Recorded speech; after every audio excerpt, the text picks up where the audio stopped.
So this year, we've had a lot of loss that's occurred with friends and family. And this week we just had another one. We just found out a few days ago that our grandmother had passed away. It was expected. She was 99 years old and lived a really great life. Her spouse had passed away earlier in the year. They got a pretty amazing story to tell. But as we all were reflecting on her life, because I had my whole family up here during that time, it really got me thinkishly pondering my own. For instance, will I regret anything in my life? When I'm near the end of my life, what kind of thoughts will I have? So thinkishly reflecting on this, especially if these are our last days together, what are some thoughts we may have about life, living, and honestly, what does it all mean? Always thinkishly. Got ideas racing, running swiftly. Ready to spark, ready to ignite. We chase dreams in the broad daylight. Mics open wide, let the words flow free.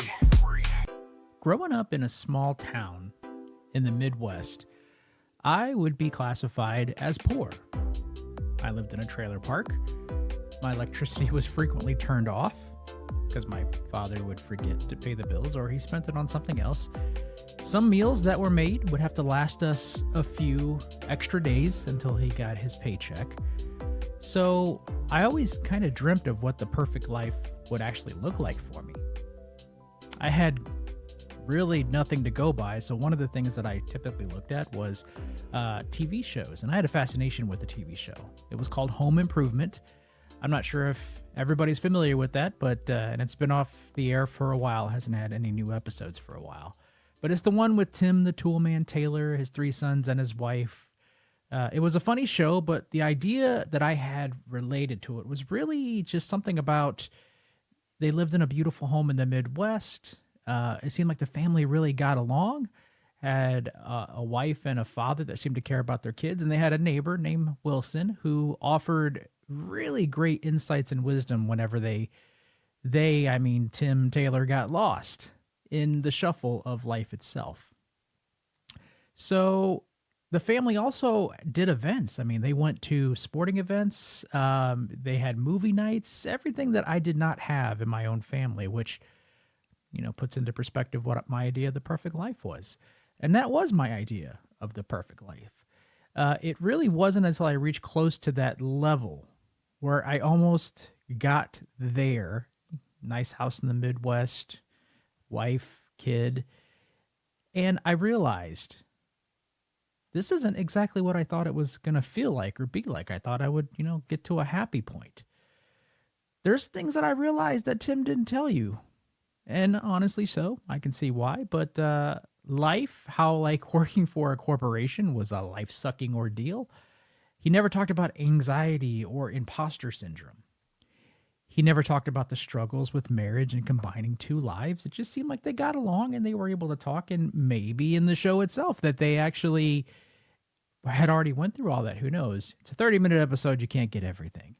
I still like how the show sits with me, though. Like when I watch it, there's still a level of comfort because at one point, this is what I wanted it to be like. And maybe without the emotions, anxiety, imposter syndrome, it is the perfect life. But I'm on a different journey now where I'm looking for not the perfect life, but to be indifferent about the one that I have. So there are a lot of things in my life so far that turned out not to be what I thought it was going to be. I'm sure a lot of us have experienced this as well. I thought dating the prettiest girl in school would make me happy. Did not, in case anyone was asking. I thought getting a nice car would make me happy. I thought graduating college would make me happy. I thought making a 6-figure salary would make me happy. But I was really wrong on all accounts. Tremendously wrong. So if it were the last days of my life, here's what I think I would regret. And follow me on this. I don't have a lot. The last 10 years, I've tried to make do and change things. And the ones that I could come up with for this podcast are really small, insignificant ones that I could even fix right now. Like, I don't take enough walks. to parks in the fall. I love the fall, but I'm always stuck inside. And that's to my own doing because I'm always worried about work. And if something happens, because I work remote, I don't want to lose this position. So there's a little bit of fear that happens with that. There's missing my son's first day of school. I got tied up with the work event. I was out of the state and I wasn't able to get back for his first day of kindergarten. And that really struck a tone. I knew it then, but I know it now. Not writing that crazy novel. I have all of these crazy ideas for a novel and maybe it'll turn into a movie one day. I don't think it's going to make me happy, but it's just one of those things that you just want to get done, to say you did it maybe.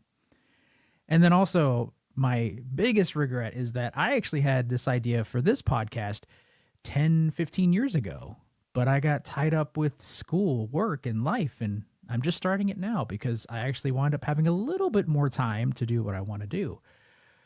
So in the last 10 years, though, like I've mentioned, I've done a lot of changing when it comes to my thoughts and processes, mostly just because I couldn't live the same life that I thought that I wanted to live.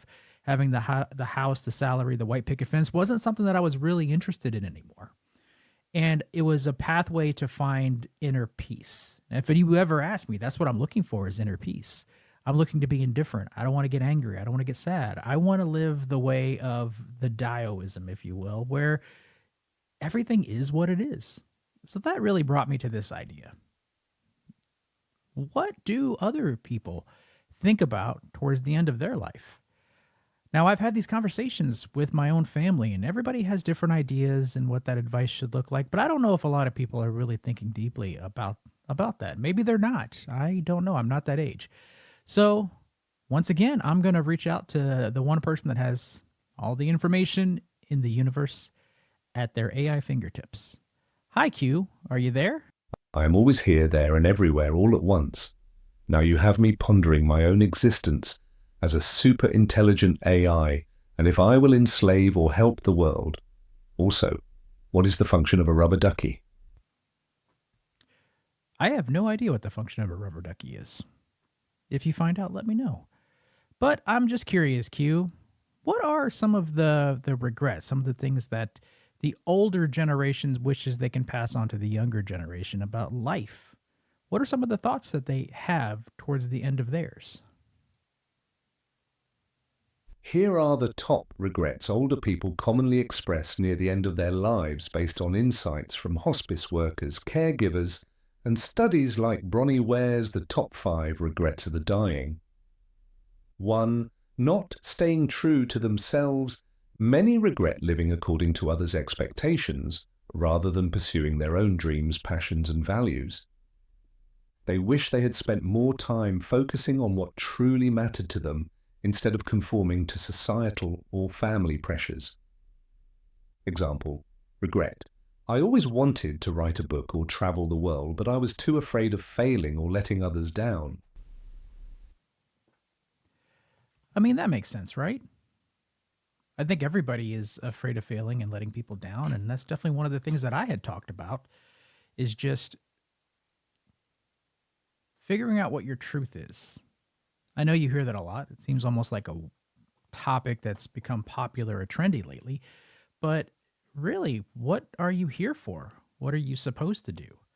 I think we all have some type of purpose that we all might not be aware of. How do we get there? How do we do that? But it is interesting to see that that's one of the things that a lot of people seem to be focusing on, is you live your life dependent on what you think other people think of you. When it comes to my own, I grew up with an Asian mother who wanted me to be a doctor. I had no desire to be a doctor. I got a little bit afraid of blood. And then you have people that kind of look down on me when I, lost my job and had to work as a security guard. But it was actually the most fun I've ever had. And I think when we put ourselves in a situation where we're okay with being judged and we're okay with people telling us how to live, that's where it starts to become a problem. We have to be okay with ourselves. At least that's what I think in the grand scheme of things. Q, what's the number 2 thing as far as the regrets? 2. Working too much. A frequent regret is prioritizing career or work over relationships and personal joy. Missing out on family milestones, vacations, or simply being present in the lives of loved ones weighs heavily. Example, I missed my kids growing up because I thought my job was more important at the time. I can relate to that. I think I just told a story about how I missed my son's first day of school, and I knew it then. You only get so many days. It kind of makes me think that when it comes to the amount of actual holidays and events, I saw this somewhere on social media, on Instagram, with TikTok, who knows, but they talked about just family. You spend all this time with your family, and then let's say you leave the house at 18. You've gone off to college, you started your own career, and then all of a sudden, instead of seeing that person every day, you just see them on the holidays. And you can count the moments in time by the holidays that are available. So instead of saying that, you spend a couple of hours with them, per holiday, you can even add that up over time and realize how much time you're not spending with that person. So I think it's important to have people in your life and be present, even though I'm extremely antisocial and I'm always not sure the human experience and what that looks like. But I definitely can understand why that would be one of the things, is working too much and not prioritizing what or who you spend your time with. I just think that people are often captured, at least in the US, with what success is. And we've talked about this on previous podcasts where we tend to put ourselves into categories of what we do compared to who we are. I think other places in the world have it differently. And you can generate that from the success that we're having within the US, our economy and how we live compared to how other countries live. But then it also puts into perspective what that looks like for the other countries. Yeah, they're not living in mansions, but is that success? Yeah, they're not driving Porsches, but is that success? Makes you ponder on how much you're actually working. Interesting concept, Q. What is the third idea? 3. Not expressing feelings. Many regret holding back their true feelings, whether it's love, forgiveness, or anger. This often includes not telling people they cared about how much they loved them, or not standing up for themselves. Example, I wish I had told my spouse how much I appreciated them instead of taking them for granted. Ooh, that one hits a little close to home, Q. When it comes to tool time, we talked about home improvement.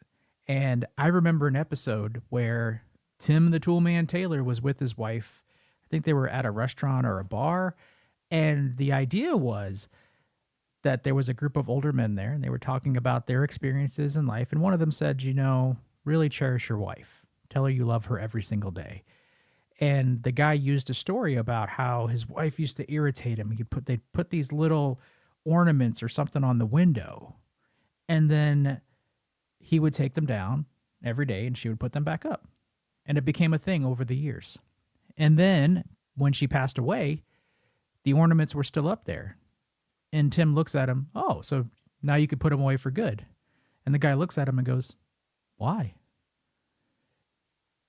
I don't know, that hit me pretty hard when I was watching that episode. Just made me think, it's amazing the things that you miss or the things that you forget. I always think about that with my wife, is it's the little cute things, the things that nobody else gets to experience or see except me. So just being loving to your wife and to your kid. I also grew up in a family that didn't say I love you. I know that's crazy, but I don't recall ever getting that from my father. And it's not okay. So whenever I get a chance, I say I love you. I say I love you to my wife. I say I love you to my son. I say it to my parents, the one that's still alive. Even though I may not always feel it, I know there's something deep inside that needs me to say it, just because I think the more positivity you put out into the world, the more you get back. So that's weird that that's one of the topics that came up, is not expressing your feelings. I think expressing your feelings are a good thing. You shouldn't leave something unsaid. Honestly, that's what I'm thinking. Q, what's the next 4. one? Losing touch with loved ones. People often lament letting friendships drift apart or neglecting relationships because life got busy. They wish they had made more time for meaningful connections and rekindling old relationships. Example, I lost touch with my best friend years ago and I never reached out to repair that. All right, well, this one's a little tough for me because I am not good at nurturing relationships. I'm getting there. I'm trying. My in-laws came down this past week, and I was gonna work the day that we found out the passing had occurred. And I just thought, no, I want to be here. I want to experience. I want to talk with them. I want to see what their emotions are and how they feel. That's probably the first time I've ever really done that, where I did not prioritize work. And trust me, my work was not happy. It didn't seem like that was something that needed to happen. And I was getting emails that showed that people were needing me. And I just thought, for what reason? For what purpose? What does it matter? We're all really dust and here for a temporary amount of time. So I really did want to nurture that relationship. And I've just recently found other family members that had been looking for us and didn't know what happened to us. And they reached out. And that was their really big thing, is just trying to get closer, understanding what's happening, because we are family. You can't pick your family. Those are the ones that God himself puts in your life, right? So I think that's important to nurture relationships. And that's what I've been trying to do for the past few years. Not easy for someone that's as antisocial as I am. And as long as they accept me for who I am, I think it works out. But very, very interesting that's also one of the things that other people regret is not nurturing those relationships. Q? Now I'm even more curious. What's number 6 on the list? 6. Not taking care of their health. Ignoring their health, both physical and mental, often becomes a source of regret. Chronic illnesses, disabilities, or preventable conditions remind them of years of unhealthy habits. Example: I should have exercised more and eaten better instead of assuming I'd always have time. Okay. So this one I definitely want to talk about. Everyone, gather close. Listen to what I have to say. When it comes to health, I have not always taken that very seriously. Health is one of those things that just, you think you got time, you think you got another day. I'll start my diet next week. And then I had an incident, and it made me realize that it's today. Today's a day that I got to take care of my health. For some reason, and maybe it's the addiction to sugar and alcohol and other things that I was going through at the time, and I still have withdrawals. I still want to eat that stuff, but it made me realize I wanted to be here. I wanted to be here, and I wanted to be here for my son, and that I wasn't giving my full effort on what that is. That includes this podcast. That includes talking here today with everyone else. I thought, I don't know what the good Lord has brought me down here for, but I feel like I've been through enough in my short life to be able to talk about some of these subjects, to be able to talk about just sharing your feelings and emotions and what it's like for someone that's an introvert, antisocial, someone that's been through the corporate struggle for the past 23 years, someone that really is starting to think from an existential standpoint what his life really means to be about. Almost as if it is my end of days. It's not. I'm perfectly fine. I lost almost 70 pounds so far this year because I prioritized my life. And it's not that I just stopped eating bad, or it's not that I just started to exercise and go for walks, but it's really just because I had an incident that made me realize that life is short, time is short. And if I don't take care of some of these things, I'm not going to have much more of it left. So I also have seen my own family who struggled with health problems and what they look like later on in life. My own father did not take care of himself, was addicted to a lot of different things, including the love of money and trying to always fill a hole that could never be filled. So it really prioritized exactly what I wanted in my own life and how I was going to live that life. And that started with prioritizing my health. Q? All right. Still got my curiosity going. I think we're on number 7. So what's the number 7 thing that people mostly regret in life? 7. Not spending enough time with family. Older adults often regret not prioritizing quality time with children, spouses, or parents, especially once those loved ones have passed. Example: I didn't call my mum as much as I should have, and now I can't. So I'm not going to lie, when it comes to this regret, I actually didn't think I would have this regret.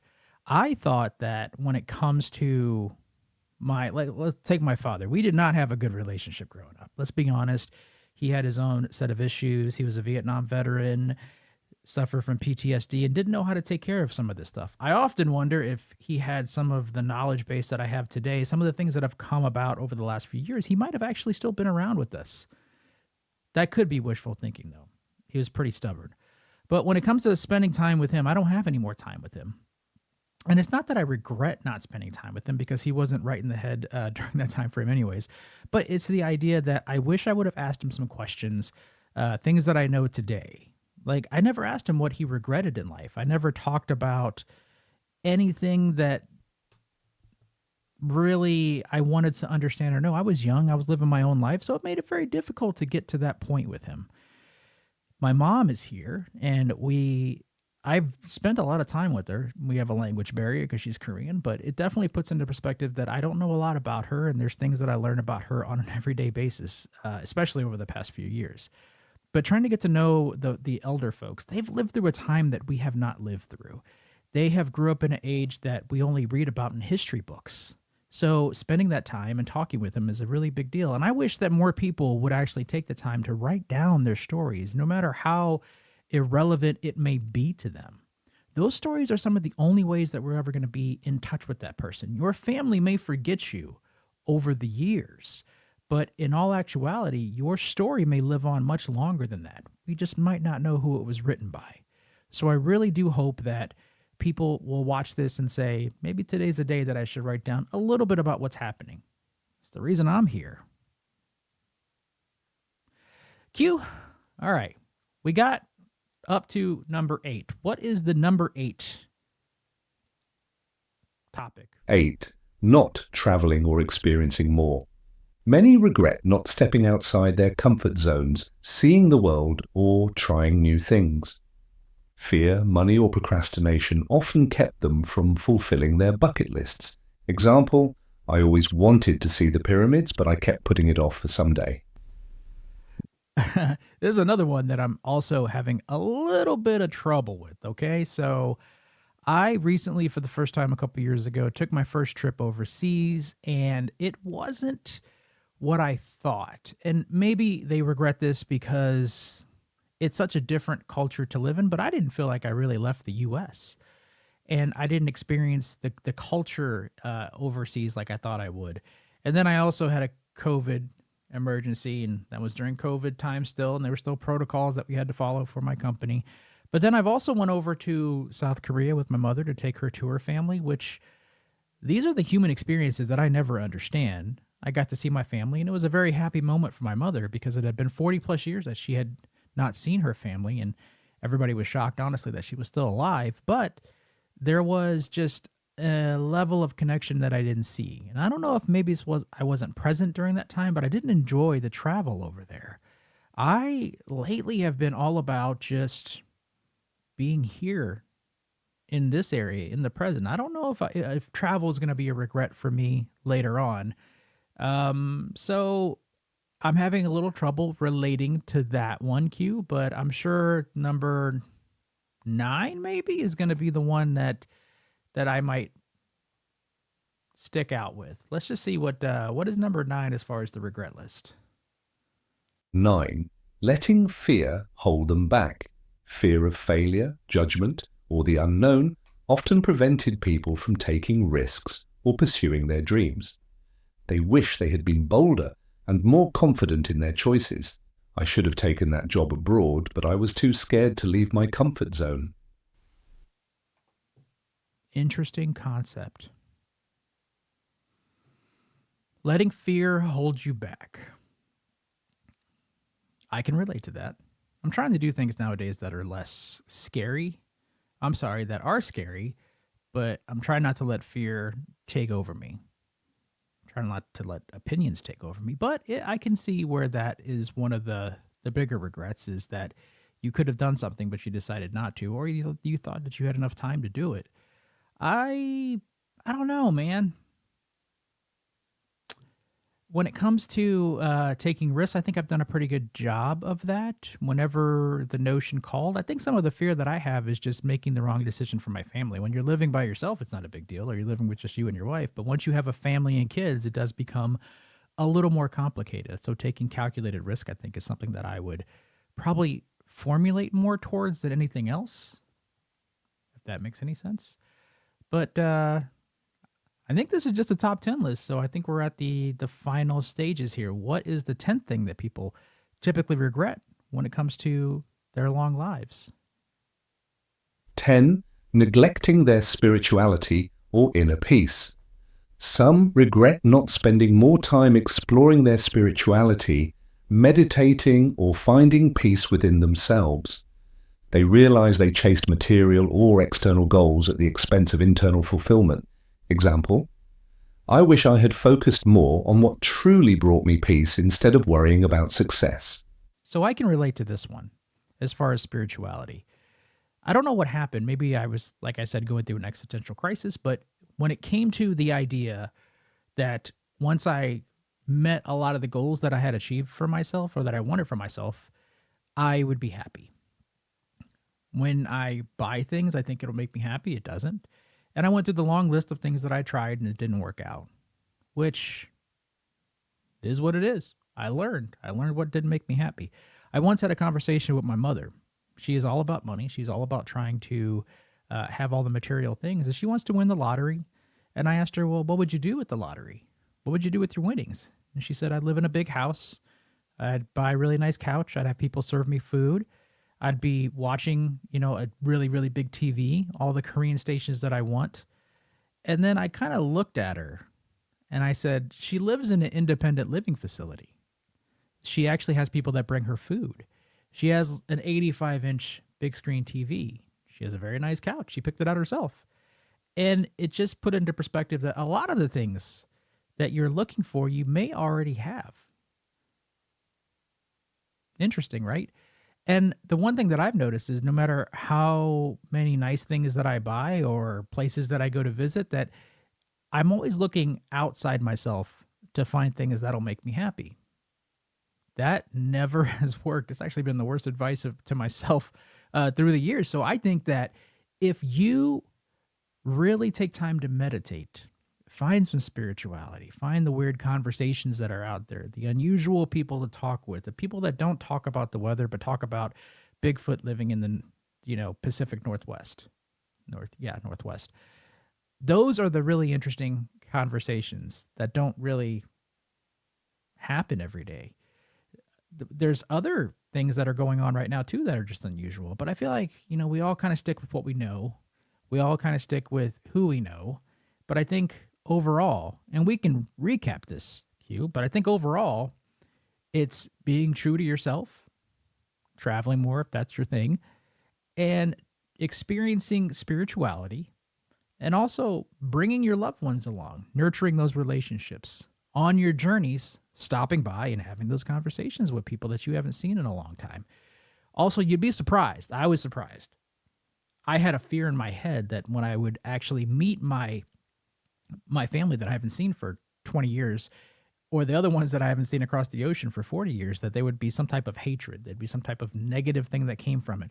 I actually thought at one point my mom might get punched in the face because she lost contact with her family and they thought she was dead. But in the end, everybody just hugged.